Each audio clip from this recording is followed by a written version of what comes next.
ইংল্যান্ডের উত্তর পূর্ব উপকূলবর্তী উত্তর সাগরে একটি তেলের ট্যাংকারের সঙ্গে একটি পণ্যবাহী জাহাজের সংঘর্ষের ঘটনার পর আগুন ধরে গেছে। ট্যাংকারটিতে মার্কিন সামরিক বাহিনীর জন্য জ্বালানি বহন করা হচ্ছিল। সংঘর্ষের ফলে উভয় যানেই আগুন ধরে যায়। এতে একাধিক বিস্ফোরণ ঘটে। জ্বালানি বহনকারী ওই তেলের ট্যাংকার এবং বিষাক্ত রাসায়নিক বহনকারী একটি পণ্যবাহী জাহাজটিতে এখনও আগুন জ্বলছে। HM কোস্টগার্ড জানিয়েছেন, একজন ক্রু সদস্য এখনও নিখোঁজ রয়েছেন এবং তাকে উদ্ধারে তল্লাশি অভিযান চলছে।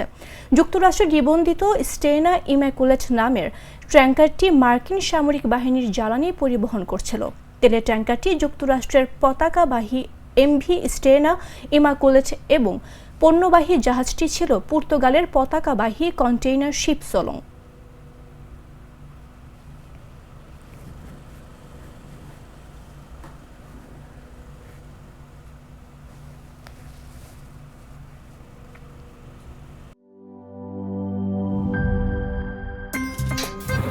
আমার একটা স্মার্ট সিদ্ধান্তে 25% গ্যাসের খরচ কমেছে। ভাবছেন কিভাবে?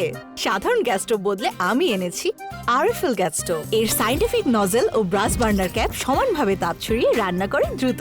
তাই গ্যাসও বাঁচায় 25%, টাকাও বাঁচে 25%। আরএফএল গ্যাস স্টোভ, নিরাপদ ও গ্যাস সাশ্রয়ী।